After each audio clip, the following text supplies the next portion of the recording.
ساڵتە لەبێت بینەرانی کورسات نیوز منە ڕۆتەفیقم لە ئەڵقەم شەوی پانۆراما پێتان گەیشتینەوە بۆ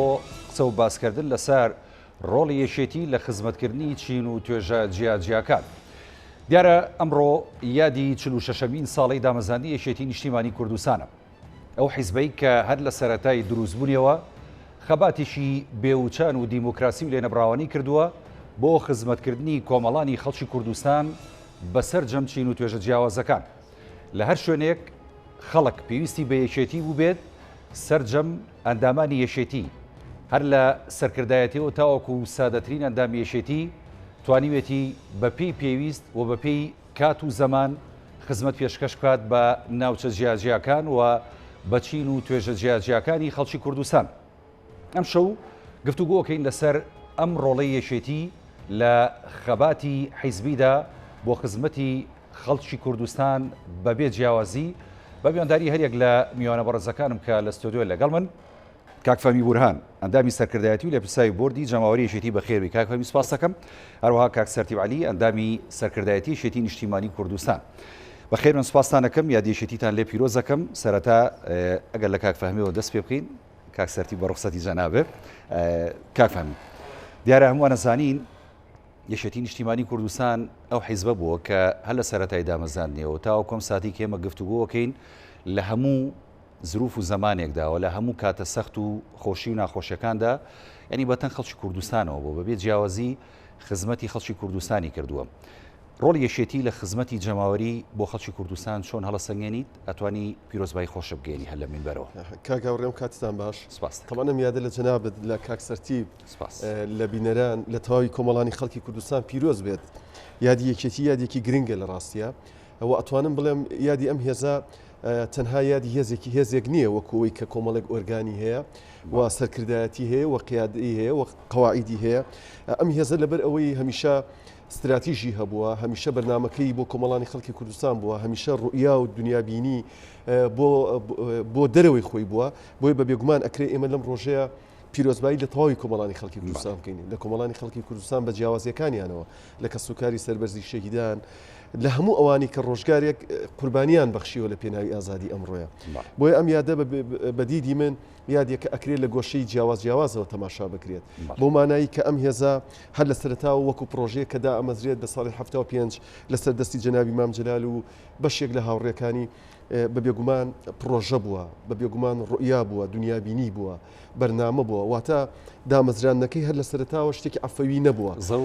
زەرورەتی مێژووی یەکێتیدا ئەمەزرێنێت. بۆیە یەکێتی لە قۆناغ جیاوازەکانی خەباتی سیاسی خۆیان ئەتوانێت هەم وڵامی پێداویستیەکانی ڕۆژگار بداتەوە و هەمیش ئەتوانێت ببێتە بەشێک لە هەلومەرجی گۆڕاوی ئەو زەمەنی کە تیایژیت. ئەمە زۆر گرنگە هێز بتوانێت هەلومەرجی گۆڕاوی سیاسی خۆی، هەلومەرجی گۆڕاوی ئابووری، هەلومەرجی گۆڕاوی کۆمەڵایەتی ئەو قۆناغە تی بگات کە تیایژێت. بڕوام وایە یەکێتی کە ئەڵم جەنابی مام جەلال یەکێتی دامەزراندووە فەلسەفەیەکی گەورە، بیرکردنەوەکی گەورەی لە پشتەوە بووە، بە بێگومان لەبەر ئەم هۆکارانە بووە. بۆیە من بڕوام وایە دامەزرانی هەر هێزێک کە مێژوو لە پشتێوەیەتی وەڵامی پێداویستیەکانی مێژوو ئەداتەوە لە قۆناغەکان تێ ئەگات، ئەم هێزە نەئەبێتە پەراوێز و هەمیشەش وەکو بەشێک لە گۆڕانکاریەکان ئەمینێتەوە. ئەم قسەی ئەسەلمێنم و بە ئاسانیش بڕوام وایە. کاگاوڕێ ناکری هێزێک بە بەرنامەدا نەمەزرا بێت، ناکری هێزێک پرۆژەیەکی گەوری لە پشتەوە نەبوو بێت، ناکری ئەم مام جەلالەکە ئەم هێزەی دامەزران عەقڵ و فەلسەفەیەکی گەورەی لە پشتەوە نەبوو بێت. ئەگەر عەقڵی لە پشتەوە نەبوو بێت بە بێگومان نەیەتوانی بە درێژایی مێژووی بزوتنەوەی ڕزگاری خوازی گەلی کوردستان بە تایبەتی لەو کاتی کە مێژووی ئەحزابدا ئەم دروستە بێت لەم بەشەی کوردستان لایەنی کەم هیچ هێزێک بە ئەندازی یەکێتی فەرماندەی ئازاب، پێشمەرگەی قارەمان، خوێندەوار، ڕۆشنبیر، نووسەر، ڕووناکبیر لە دەوری ئەم هێزە کۆنەبەتەوە، هونەرمەندی گەورە دەیان کەسمان هەبووە شەهادەی دکتۆرای بەجێهێشتووە لە دەرەوەی وڵات گەڕاوەتەوە بۆ شاخەکان، سەدان کەسمان هەبووە شەهادەی دکتۆرای بەجێهێشتووە لە ناو شارەکان و ڕوویکرۆتە شاخ کەوابوو کە ئەم هەموو خەڵکە دەور لەم هێزادا بە بێگومان تێ ئەگەن ئەم هێزە پرۆژەیەک لە پشتیەوە بووە و عەقڵێک لە پشتیەوە بووە. بۆیە ناکری هێزێک وا بیر بکاتەوە پێدوابی ئەم هێزە بە سوفە دروست بووە. سەبارەت بە پرسیارەکەی جەنابێت من پێم وایە یەکێتی خۆی لە ڕاستیە هەر کە تەماشایەکەی پاشکۆی نە عێراق نە ئێران نە سووریا نە تورکیای لە پشتەوەیە وەکوەوەی کە کۆی هێزە سیاسیەکانی کوردستان لە هەموو بەشەکان تقریبا ئەمە ئەبینیت هەر خۆی ئەمە نیشانی خەسڵەتێکی جیاوازی ئەم هێزەی لەگەڵ کۆی هێزەکانی تری کوردستان، خەسڵەتی دنیابینی ڕوئیا بۆ کۆمەلگا بۆ گەلانی عێراق بۆ گەلی کوردستان لە هەر چوار پارچەکەی بۆیە من پێم وایە دامەزرانی یەکێتی ڕووداوێکی مێژووی گرینگە لە هەر گۆشەیەکەوە ئەتوانی قسەی جیاوازی لەسەر بکەیت قسەی جیاواز لەسەر پێشمەرگەکانی قسەی جیاواز لەسەر ئەوانی کە دەوریان لێداوە لە خوێندەوارەکانی لە ڕووناکبیرانی لە قیادی آخر قسەی من با لەسەر ئەوە بێت ئەم هێزە کە ئەڵین فەلسفەیەکی گەورە لە پشتیەوە بۆ کە دامەزراوە جەنابی مام جلال بەبێ هۆ بەبێ لێکدانەوە بەبێ هەڵسەنگاندن درستی نەکردو ئەوەیە لە جەناب تەپرسم کام هێز هەیە لە کوردستان بە ئەندازی یەکێتی سەرکردەی شەهید بوو بێت فەرماندەی شەهید بوو بێت یعنی ئەمانە هەمووشانی ئەدا کۆمەڵانی خەڵکی کوردستان گەواهی دەریە و ڕاستێ بن و وەڵامی بێگومان هەر خۆی یەکێتی وەکو هێزی شەهیدان ناسراوە یعنی ئەمە خۆمان نەزانین وەکو هێزی شەهیدان ناسراوە حزبی شەهیدان بۆیە من جارێکتر پیرۆزبایی یەکەم ومێ دەکەم لە بەشەکانی تری بەرنامەکەیە بە هیوای نەچینە سەر بە شێوەیەکی عەقلانی باز لە تاریخی یەکێتی و دەستکەوتەکانی یەکێتی بکەین. دەست خۆش کاک فەرمیجان سپاسم کاک سەرتیب عەلی لە جەنابیشت پیرۆز بە یادی دامەزانی یەکێتی جەنابتان وەکو ئەندامی سەرکردایەتی ئەو حیزبە ڕۆڵ و پێگە و هەڵسەنگاندنی جەنابەت بۆ یەکێتی نیشتیمانی کوردستان چۆنە بینی لە ضرورەتی دروستبوونیەوە تاوەکۆم قۆناغی ئێستا ئاخۆ بەپی قۆناغەکان و بپی ضرورەتی هەستیاری دۆخەکان یەکێتی توانیوێتی خزمەت بەبێ جیاوازی بەسەر جەمچین و توێژەکان کا یاخود نەخێر کەم و کورتی هەبووە ئەگەر کەم و کورتی هەبووە دیارە هۆکاریشی هەبووە فەرم بێگومان ئێمەش سەرەتا پیرۆزبایی لەسەر جەم خەڵکی کوردستانەکەین پیرۆزبایی لە کەسوکاری سەربەرزی شەیدان و تێکۆشتەران و ڕێخستنە نهێنەکان زیندانی سیاسی پێشمەرگەی دێرین هەموو ئەو تێکۆشەرانەی کە ڕۆژێک لە ڕۆژان لە ناو یەکێتی نیشتیمانی کوردستانە خەباتیان کردووە و خەباتەکەن و پیرۆزبایی لە ئێوە و لە هەواڵی خۆشەویستم کاکفەمی یەکەم و ئومێد دەکەین یادی دامەزراندنی یەکێتی سەرڕای لایەنی مناسەبات و ئاهەنگگێڕان و چالاکیەکان هەموو وەکو یادەکانی تر مناسەبەت و وێزگەیەک بێ بۆ خۆداچوونەوە بۆ ڕەخنە لە خۆگرتن بۆ بەرنامەدانانی باشتر بۆ ساڵی ئایندە بۆ ئەوی بتوانێت باشتر ئەرکەکانی خۆی جێبەجێ بکە هەروەکو براو هەواڵی خۆشەویست کاکفەمی باسی کرد خۆی یەکێتی وەڵامدانەوەی زەرورەتێکی تاریخی بوو و جۆرێک بوو لە تەحەدایەکی گەورە لەو ڕۆژگارە سەختەیە بەیانی 11 ئازار لە بەیانی 6 ئازار کە ئەبێتە هۆی هەرەسێنانی شۆڕشی کورد لە 6 ئازار دەرەچێەوە وردە وردە یعنی بڵاوەکردنی هێزەکان و ئەوەی کە پێی ئەڵێن هەرس یعنی پێش نەورۆزی 75 یەکێتی یەکەم کۆبوونەوەی دەستەی دامەزرێنەری لە 22 پێنج ڕێکە خاواتە تەنها نزیکەی بە ناگات بە دوومانگێک بۆ 7 ڕۆژ لەم ماوەکەمەیە جەنابی مام جەلال دەست پێشخەریەکە و تێکۆشەران کۆ ئەکاتەوە ڕێکیانەخا لە ناو لە دەرەوی وڵات و ئامادەکاریەکەن بۆ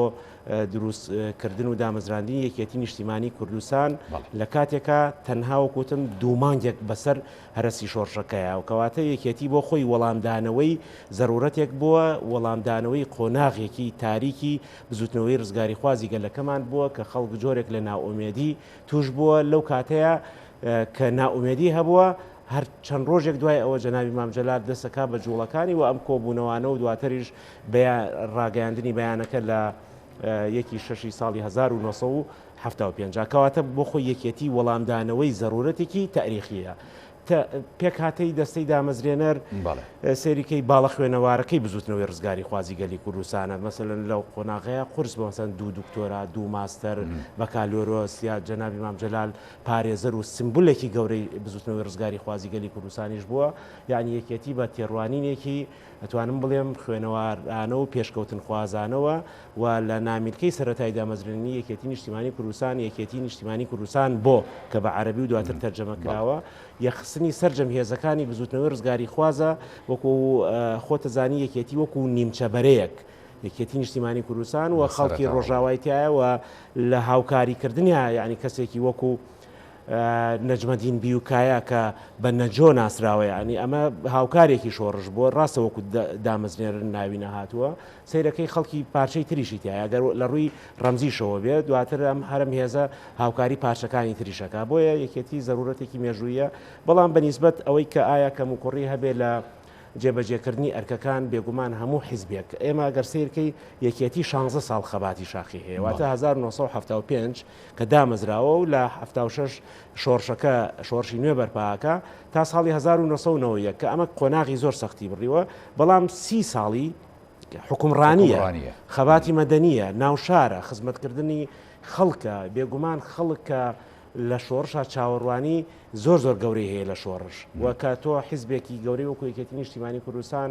خاوەنی دنیابینێکی تایبەتی خۆی هەبووە بەشێک لە ئەرکەکانی جێبەجێ کردووە بەڵام مەفهومی حکومڕانی و ئیدارە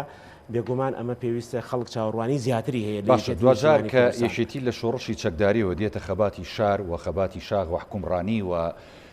دەسەبەرکردنی مافەکانی خەڵک لەم قۆناغەیە دیارە یەکێتی بە هەمان شێوی لایەنەکانی دیکە بەشدارە بێت لە پێکەنانی حکوومەت و دەبێتە بەشێک لە مؤسسە خزمەتگوزاریەکان کە بۆ خەڵک یەکێتی لەو سەردەمانەدا توانیوێتی ینی فەلسفەی حکومڕانی و فەلسفەی خزمەتکردن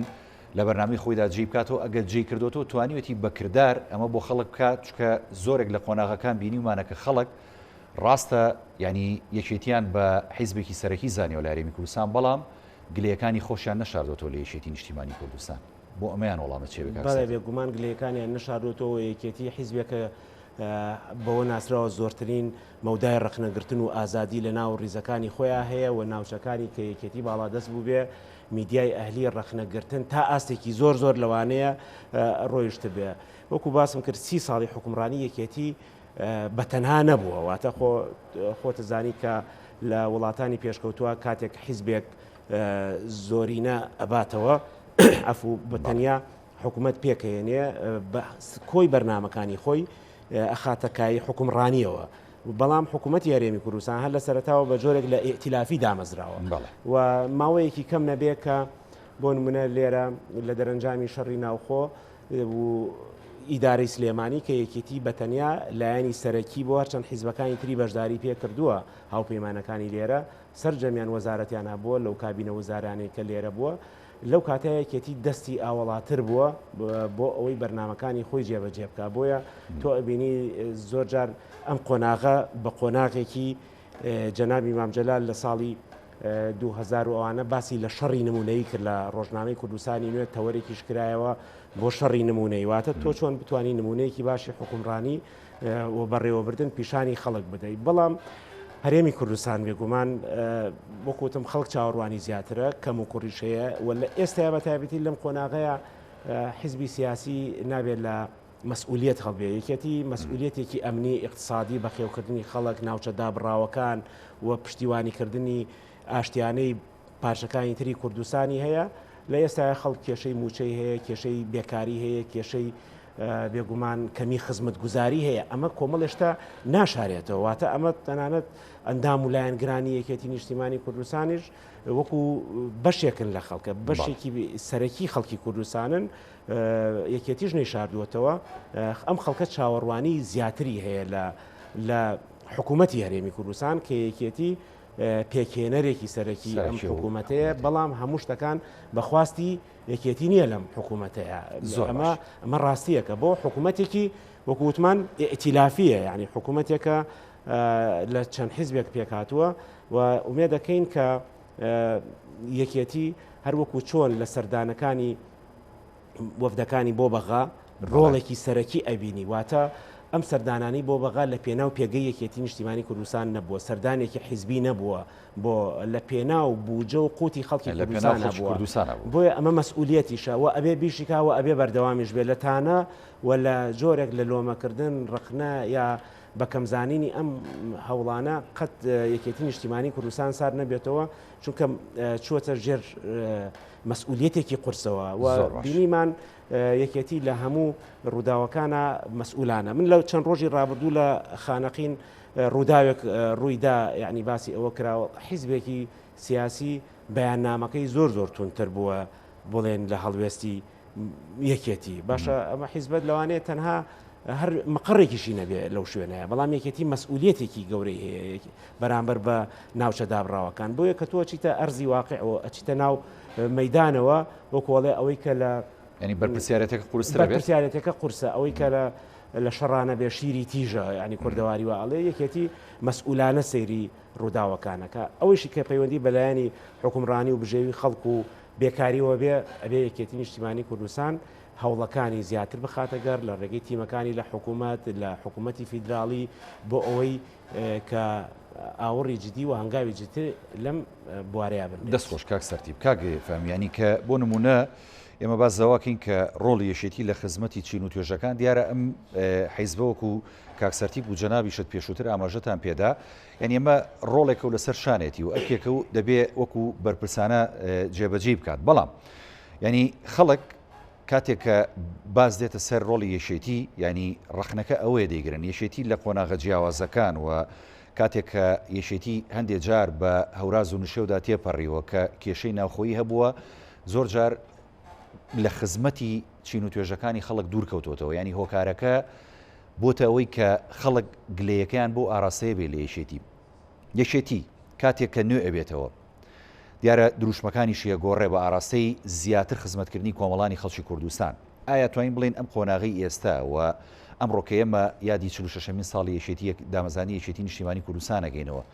یەشێتی توانێ ئەو خزمەتە باشە پێشکەش بە خەڵکی کوردستان کە هێشتا نەخێر خەڵک چاوی زیاتری لەسەرەوە کەم و کوڕیش هەیە لە ئەدای یەشێتیە طبعا بێگومان من بڕوام وایە کە مەسلەی کەم و کورتی و مەسلەی ئەوەی کە خەڵک ڕخنە لە یەکێتی و لە ئەدای یەکێتیەگرێت بە بڕوای من حاڵەتێکی تەواو نۆرماڵەوە ئێمە وەکو هێزێکی سیاسی لە کوردستانە هەمیشە بەشێک بووین لە بەری ڕخنا و هەمیشە بەشێک بووین لەو جوڵانەوەی کە دەرفەتەدا بە هاوڵاتی هەم ممارەسەی حەقەکانی خۆی بکات و لەگەڵیشە دەرفەتێک بدرێت بەوەی کە خەڵک لە کوردستانە تێبگات فعلەن لە سایی سیستەمێکی فەرمانڕەوایی دیموکراسی ئاژی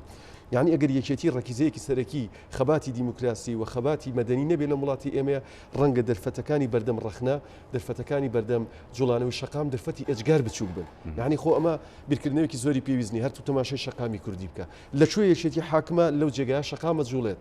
لەکوێ یەکێتی حاکمە لەو شوێنەی ڕەخنا و ڕەخنە لە خۆگرتن و سەرەتاکانی پرۆسی دیموکراسی هەڵبەت من ناڵێن بەمانە ڕۆژئاوایەکی بۆ مانایی کە هیچ کەم و کورتێکی نەبێت هەرگیز بەراورد ناکرێت بە شوێنەکانی تر بۆیە ئەمە حاڵەتێکە ئەم بەشێکە لە ناسنامەی ئێمە قسەکەش پێوە ئەم حاڵەتە هۆکار نەبوو بۆی کێشێتی هەندێک جار لە پێشکەشکردنی خزمەتگوزاری بەم ناوچانە تۆزێ دواب بکەوێت من پێم وایە مەسئولیەتی یەکێتی نییە بە تەنیا خزمەتگوزاری پێشکەشی دانیشتوانی ئەم ناوچەیە بکە ئەوە ئەرکی حکومەتە ئەوە ئەرکی حکومەتە کەم تەرخەم بۆ لەوەی کە خزمەتگوزاریەک بە پێی تموحی خەڵک پێشکەشی خەڵکی کوردستان و پێشکەشی ئەم ناوچانی بکە و بۆ یەکێتی هیچ ناوچەیەکی دیاریکراو نییە یەکێتی نیشتیمانی کوردستان هێزی تەواوی ناوچەکانی کوردستان لە زاخۆ بۆ خانەقین و ئەم ئەرکی یەکێتیە و ئەرکی حکوومەتە بەرپرسیارەتی حکوومەتە کە خزمەتی ئەم ناوچانە بکە بۆ لەبەرەوەی ئەگەر تەماشای خەڵکی کوردستان بکەیت هیچ شتێکی تر نەماوە پێشکەشی بکەن بۆ بەدی هاتنی ژیانێکی باشترین کا بۆمە ئەرکی حکوومەت خزمەتی ئەم کۆمەڵانی خەڵکی کوردستان بکات کە قسە دێتە سەر یەکێتی لە ڕاستیە خەڵک چاوەڕوانی زۆرە لە یەکێتی قسەکەی جەناب تاو لە جێی خۆیەتی یەکێتی لە ڕابردووە لە بەشێک لە مەبادئەکانی خۆی پاشەکشەی کرد بوو وەگلەیی لەسەر بوو و ڕەخنەی لەسەر بوو بەڵام لە دوای کۆنگرا و لە دوای ئەوەی کە پێوترێت نوێبوونەوە لە عقل نوێبوونەوە لە ڕوئیا نوێبوونەوە لە تێگەیشتنمان بۆ دیار دەکات لە استراتیژی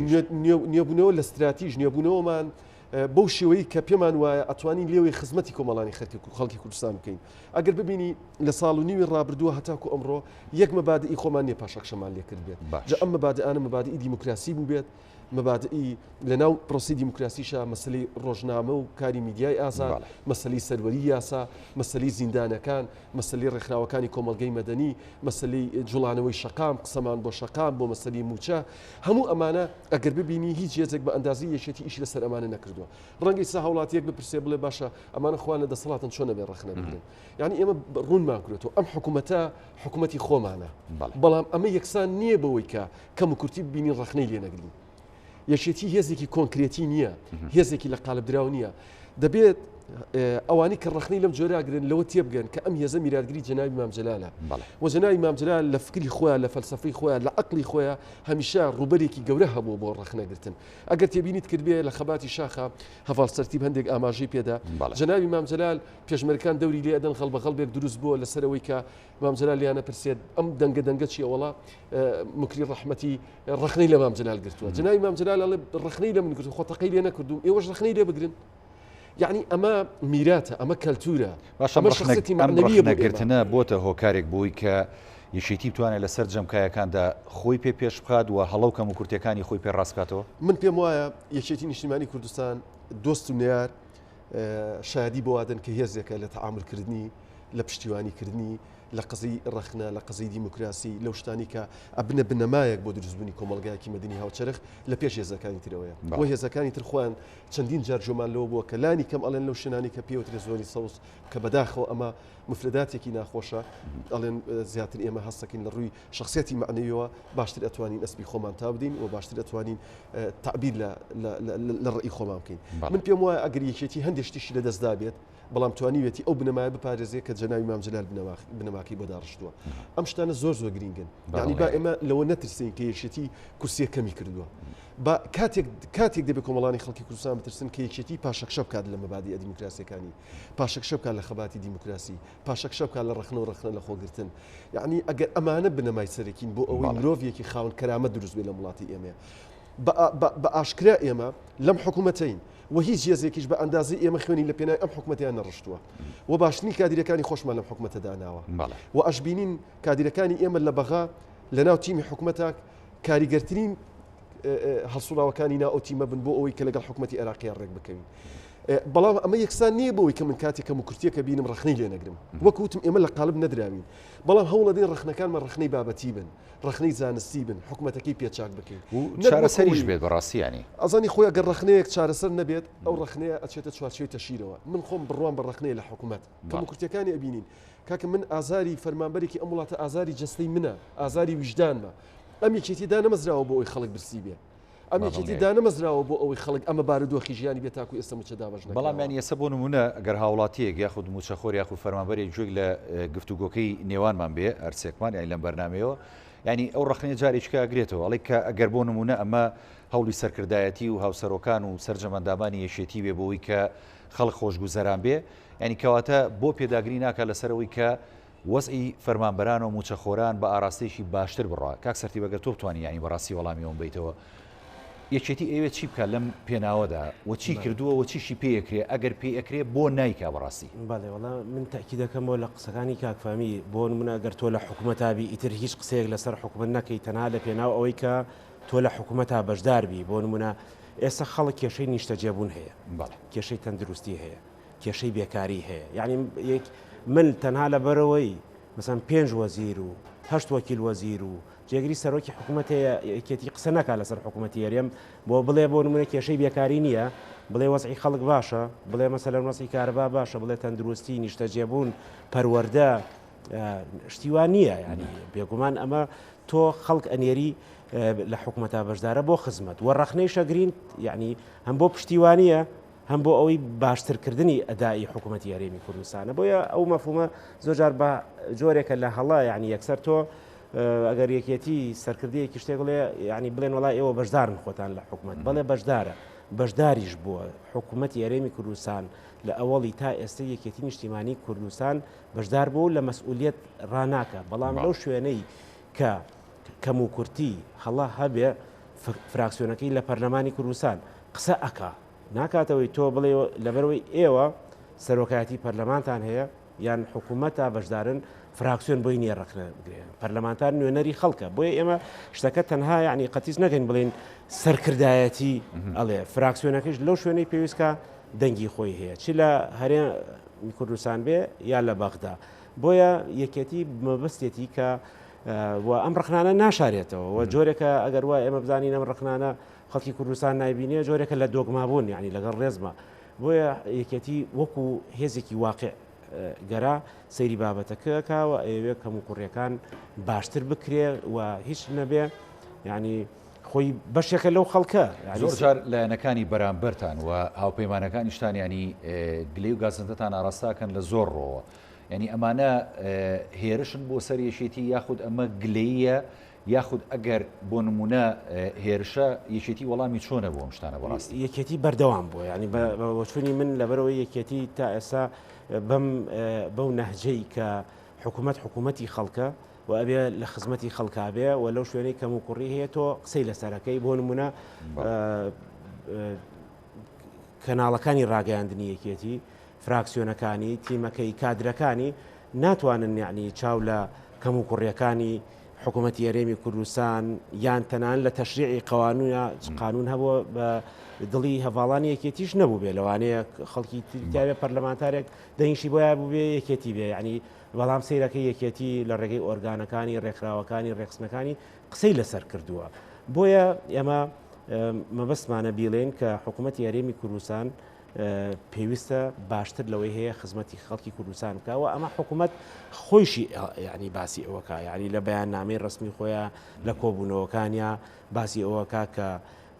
کێشەی موچە هەیە کێشەی بوجە هەیە کێشەی خزمەت گوزاری هەیە بەڵام لە ئالیەت لە شێوازی جێبەجێکردن ینی پێ دوایە شێتی لە حکوومەتە فشارەکانی توانی بێ بەکاربێنێ بۆ چارەسەرکردنی ئەم کێشانەیە خودەی ژەر وەکو بەشدارێکی حکوومەت وەکو لایەنەکانی دیکە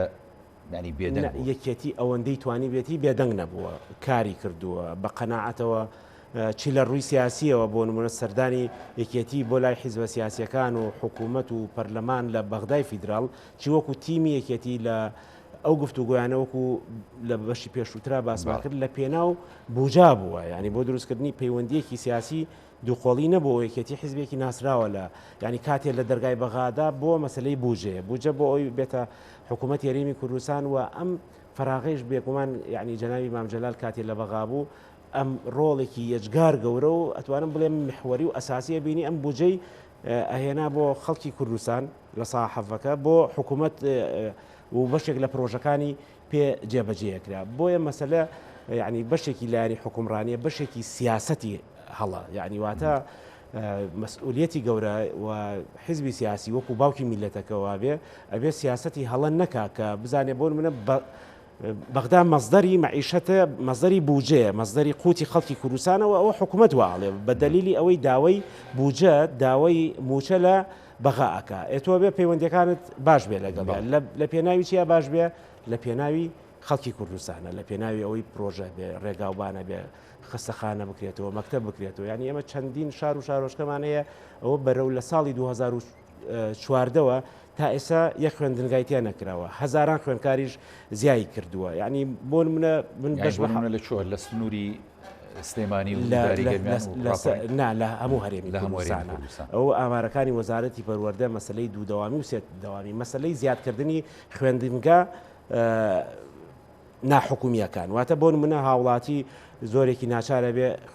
بناڵەکانی بەرێتە خوێندنگەی ئاهلی ناچار هەر سەبارەت بم گلەیانە بۆ نمونەسەوتا جەناب دوو کۆندامی سەرکردایەتیشی تیم گلەیەکە خەڵکیشی ئاسایش خۆرم گلەیەکە لە حکوومەت ئێخۆکەواتە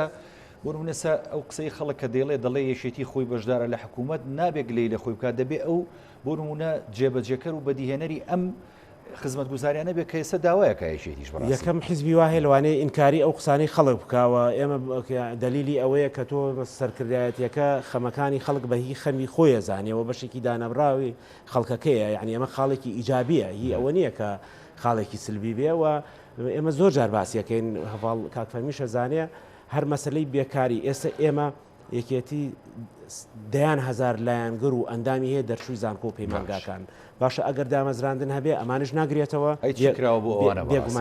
لە سنووری جەنابێت کە بەرپرسی ماڵبەندی لەوێ یەکێتی بە ئاراستەی خزمەتکردنەکانی چۆنە لە چینی گەنجانە لە کەسوکاری شەیدانە لە ئەنفالە بۆ نمونە لە هەڵەبجە و ئەو ناوچانەی دیکە کە یعنی ئەمانە قوربانیشی زۆریان داوە یەکێتی چۆن خزمەتکا بەڕاستی بێگومان ئەو منتیقە ناوچەیەکی کشت و کاڵیە ئێمە یعنی بە بەرنامە نەک تەنها دروست بێت داوا ئەکەین مەسلەی کشت و کاڵ لەو منتیقەیە گرنگی پێ بدرێت چەند هەنگاوێ نراوە مەسەلەن داوا ئەکرێ هەڵەبجە شوێنەکەی پێڵێن سازان بۆ ئەمە مەرزێک خاڵێکی سنووری تیا بکرێتەوە لانی کەم 500 بۆ 600 یعنی خەڵکی ئەو منتیقە ئەچێتە کار و ئەوانەوە شتەکە هەمووی بە حکوومەت ناکرێ ئمە تەنها بڵێن حکوومەت بەس دامەزراندن کە دامەزراندن نییە ئەبێ بەدیلی هەبێ بەدیلەکەی چیە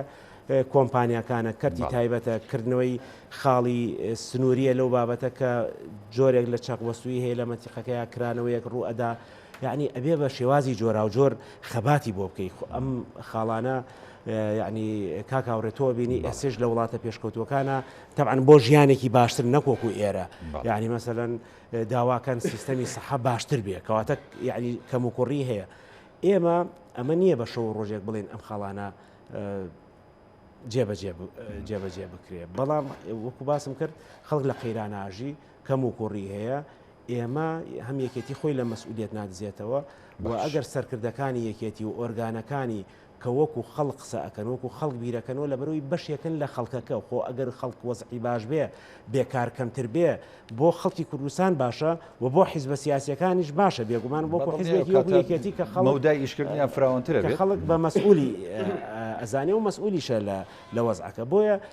یعنی ئەمە بابەتێکە ینی ئێمە زۆر پێداگری لەکەین خەباتی سیاسی و مەدەنی وەکو باسم کرد ئێمە 30 ساڵی یەکێتی بەشدارە لە حکومڕانیە بۆیە یعنی پێویستی بەوە هەیە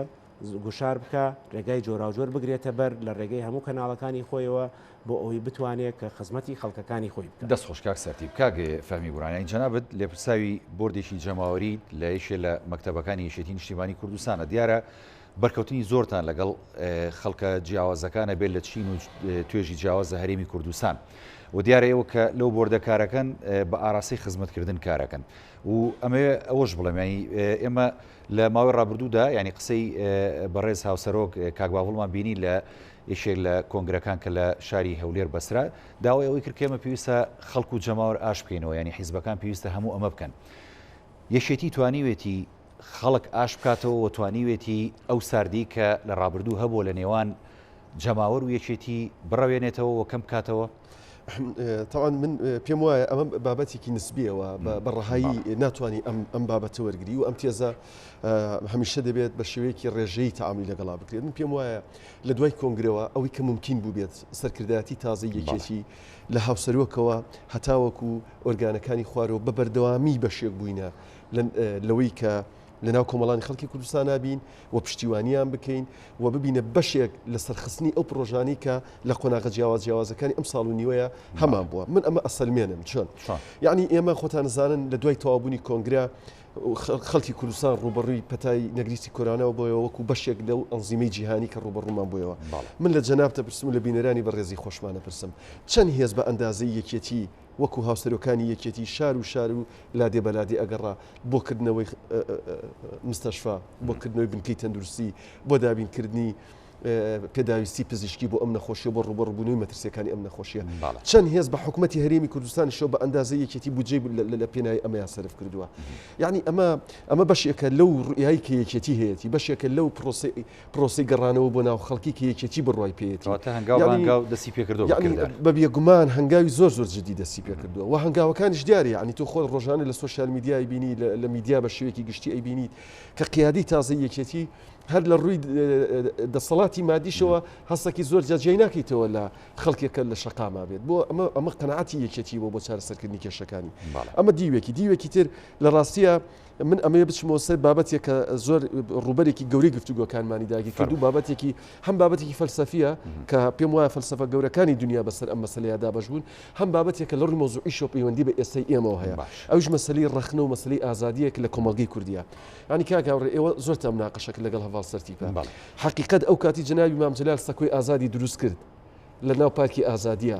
حکوومەتەکە حکوومەتی خۆمان بوو هی یەکێتی بوو وەزیر و سەفیر و سەرۆک و جێگر و هەموو یەکێتی بوو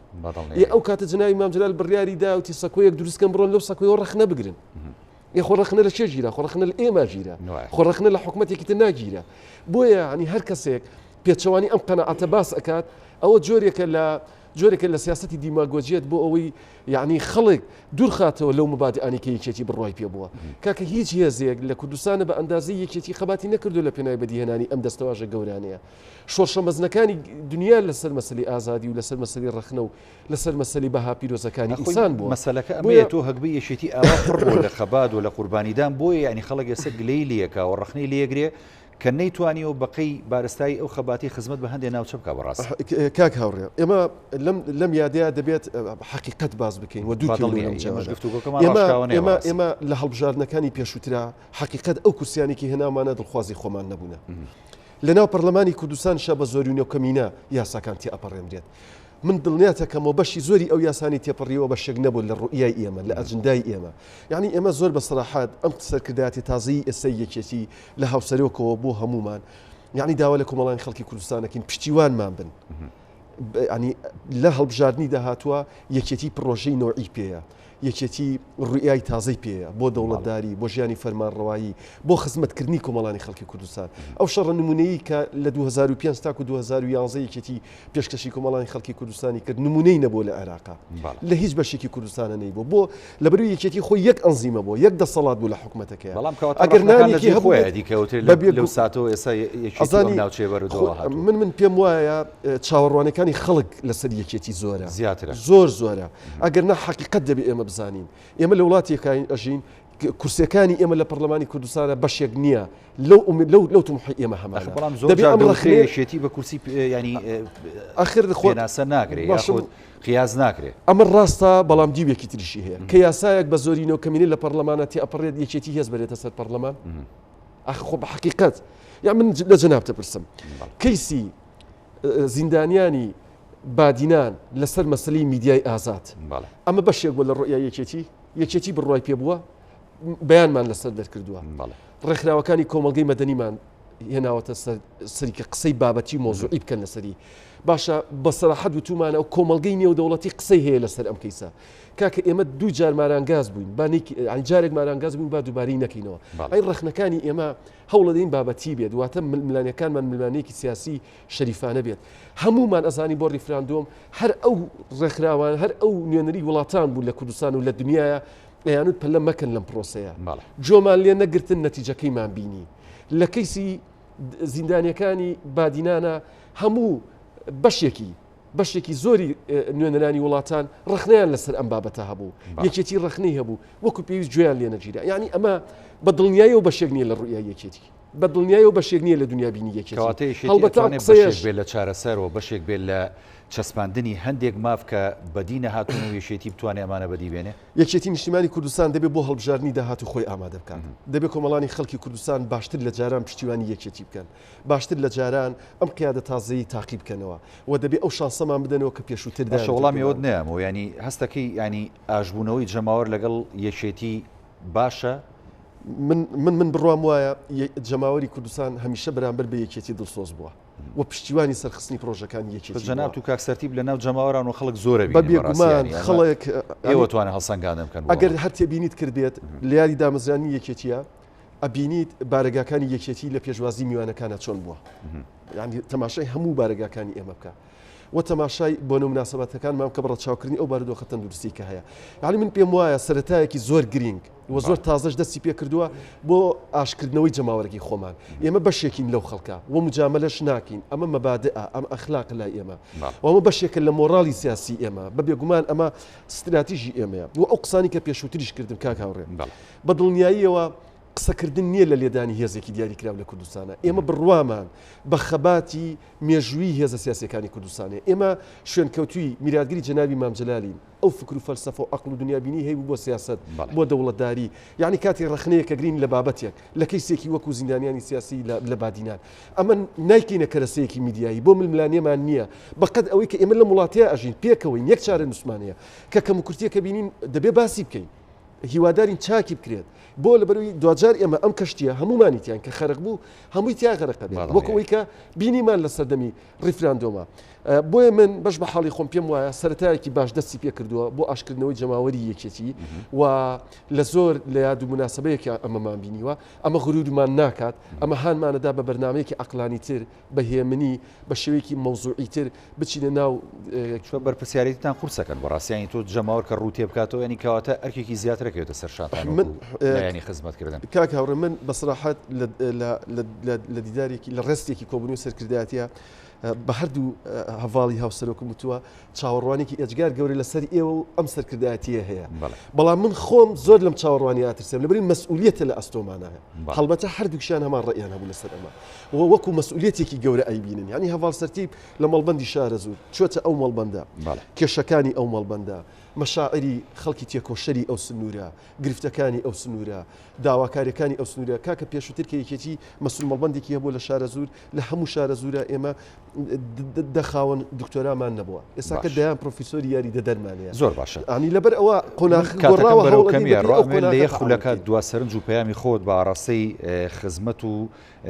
زیاتر چوونە ناو خەڵکی یەکێتی نیشتیمانی کوردستان بزانین لە داهاتوودا بەدڵنیاییەوە بەشێکە بین لە پرۆژەکانی کۆمەڵانی خەڵکی کوردستان بەشێکی عقلانی ئەبین و دیوێکی ئیجابی ڕخنە و ڕخنە لە خۆگرتن نەبین و بەشێک ئەبین لەو معانات و ئێش و ئازاری کە شەقامی کوردی هەیەی و هەرگیز جیانابینەوە لەو ڕخنانە و لەو معاناتی خەڵک هەیەی ئەیبینین کە ئەیبینین ناتوانانی پشتی تێ بکەین کە ڕخنە شەگرین لە حکوومەتەکە بین خۆمان ێزانین ئەمانوێ باش بێت ئەمانوێ خزمەت بکات ئەمانوێ ئەم حکوومەتە هیچ گۆشەیەکی نەمینێت لەم کوردستانی دەستی پێی نەگات ڕق نییە ئەمانێت ئەم حکوومەتە خطابێک بێت بۆ خزمەتکردنی کۆمەڵانی خەڵکی کوردستان بێت هیچ گەڕێکێک نەکات پشت لە کۆڵانێکی تر بکات هیچ شارێک نەکات دژی شارێکی تر بەداخەوە هەندێک پرۆژە لە هەندێک شار تەقدیمەکرێت عنی شەڕی میدیایی لەسەرێکرێت ینی ئەمە ناچێتە عقلی دیارنیشێتی بتوانێت ئەو جیاوازیە بسڕێتەوە و تۆخی نەکاتەوە سپاس دەکەم کاگێ سەرتیب جەنابیشت دووە سەرنج و پەیامی خۆتوانین بگەین لەسەر ئاشتبوونەوەی جەماوەر و چاوەڕوانی خەڵک لە یەکێتی نیشتیمانی کوردستان ئەبێ ئەمە بە شەو ڕۆژێک ناکرێ خەڵک چاوەڕوانی زۆرە بێگومان و ئەبێ کاری لەسەرکەین و بە عملی تەنها دروشم نەبێت و بەڵام ئەم ئیرادە هەیە لە ناو یەکێتی نیشتیمانی کوردستانە هەر لە هاوسەرەکانی بەڕێزەوە تۆ ئەیان بینی لە چوونە ناو خەڵک واسی کرد لە کاتی کۆرۆنا لە کێشەکان بە ناو هێزی پێشمەرگە بۆ تا سەرکردایەتەکانی یعنی من ئەو ئیرادەیە ئەبینم بۆ خزمەتکردن بۆ ئاشکردنەوەی جەماوەر بۆ ئەوەی میزانی هەرێمی کوردستان بە عەدالەت بەسەر پارێزگاکان و قەزا و ناحیەکانە تەوزیع بکرێ ئەمە شەڕی ئەوەیە یەکێتی